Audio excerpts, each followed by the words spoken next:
Hey guys, what's up? It's Zola, and today we're going to be having a look at moving on to green screen keying and matting and that kind of stuff. So if you have a look in I guess it's the keying tab here on the right. I think there's also let me just double check if this is the key. Yeah. So there's a new kind of preset. If you look here in, if you just type spill, you have the key light, key cleaner, advanced spill suppressor, and this is like three effects that work together really well. I'm going to drop these on here. I'm not going to do anything with it just yet. I'm just going to duplicate this and then delete all these effects off this top one so we can go down them one by one. So this is a piece of green screen footage I got from YouTube. I just searched free green screen footage, and Footage Island is where I got this from, and I just used KeepVid to download it, which is here. And so I should have the rights to do this. It's all free, royalty free, so feel free to go and download this clip as well if you want to follow along.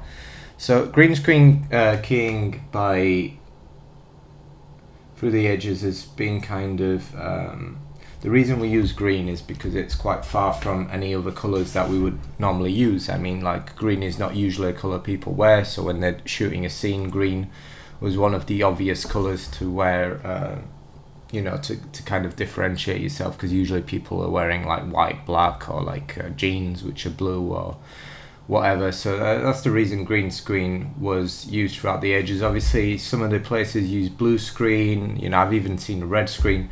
The whole point is it doesn't need to be green, but what it needs to be is completely different from what's going on in your foreground, so that there's a contrast. Now in this case, and in most cases, you're going to be dealing with green screen footage, but if you see the screen blue, you know, all these techniques apply as well. It's all just about picking a color and working with it. So if we come here in the keying tab, you'll see we have lots of different ones. We have key lights, we have key cleaner, in outer key, extract, color range, color difference key, advanced simple wire removal, and advanced spill suppressor. Now there's one in obsolete called color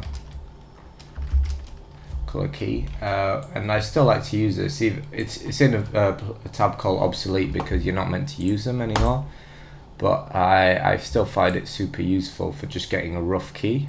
So I'm going to hide the footage underneath here, or else we're not going to see what's going on. And we're going to change this to full so we can see what's going on. What this lets me do is just build a really rough outer mat. So if we bring this into like here, and maybe even I usually go like pretty far, and then you can use this thing called choker, simple choker, and then drop this on, and then kind of just move it back out a bit. So if you move it into the minuses, it kind of, so just in case you went too far doing this, it allows you to pump, and we'll get to maps, you know, the map controls later on, but it allows you to basically extend the green area back wide.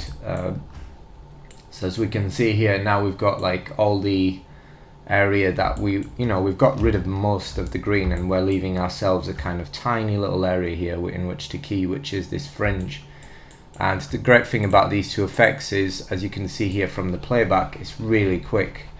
Now once you start using key light, you'll find that effect to be a lot slower than these two, so I find it a good idea to get rid of as much of the green as possible before you get into the nitty gritty of keying like the really fine areas. Now this footage isn't great. If you look here, it's encoded with H.264, which is notoriously bad. Usually you'd want to be working on a ProRes file, or, you know, if possible, a RAW file, but this has been encoded H.264, and that's why you're seeing all the crunchy edges here. So we're going to do what we can to remedy that. So now that I've got this kind of edge, we're going to try and apply this preset, which is just a combination of three more effects. So I'm going to copy them top down, because the one you select first is the one that will apply first in your stack. So I'm going to paste these.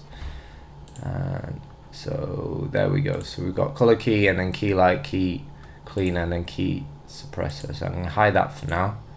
I'm going to come to key light and we're going to literally just pick this green, and as you can see here, we've already sorted most of our problem. If you move this, it should like key it more or less, but you don't really want to be touching this, nor do you want to be messing too much with the screen balance.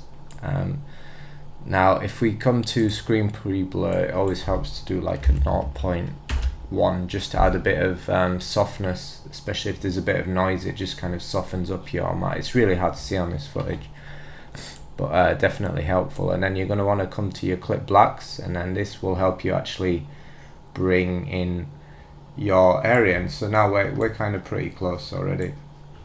And then if you bring the white back the other way,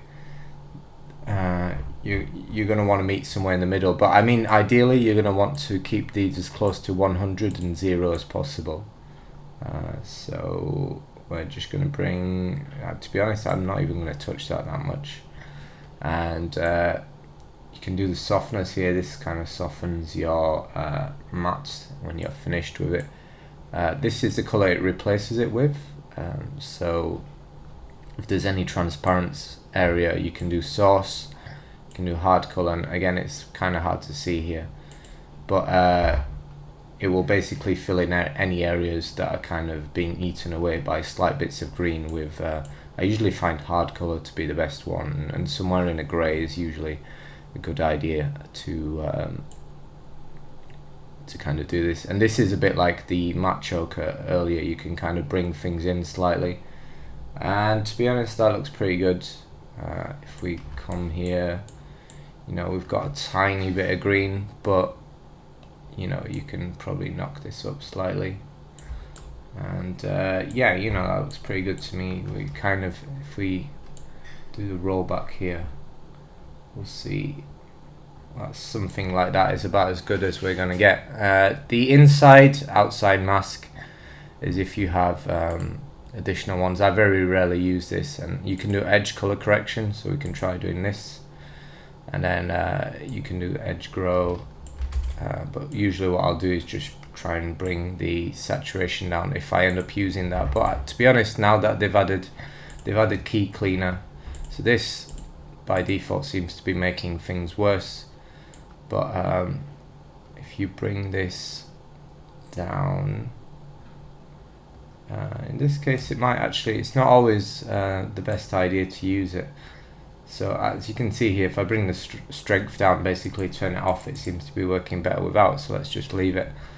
And then the advanced spill suppressor is where you really like get rid of those final little bits of green. So this is actually super useful. So if I turn this off, you can see we've still got a tiny green fringe there, but as soon as you turn it on, boom, that gets rid of the last bits of green, and you've got, you know, a fairly, and you can do clean or ultra standard. I guess ultra is better. And this, you know, it allows you to color pick if you've got any tiny bits of green, but it seems to have done a pretty good job, and you can increase or decrease the tolerance here. Desaturate, obviously this desaturates everything, so you're not really going to want to change that. Spill range is how far the spill's happening, and then spill color correction is what we're actually doing with it. So if I turn it left, we'll see here we have like thin bits of green, and then you turn it all the way right, and then that should get rid of that by desaturating it and blending it in. And there we go, we've got our footage of hands all gotten rid of the green screen, and we now have a nice clean alpha there. And that is how you green screen. So definitely recommend using a color key and a choker. So let's just go backwards to create this nice little thin edge, which gives key light not a lot to do in the end. And if we apply key light here, as you're doing this, I find it useful to change this to combine matte. That way you can see if there's any holes. So this is basically showing you what your matte is doing. So sometimes you might see like white or gray areas. In this case not so much, but that you might need to fill in. And this here, the black, is the kind of, it shows you the area you're working on, and then you can just change the final results at the end. And then obviously we've still got a bit of green, so apply that spill suppressor and booyah, there we go.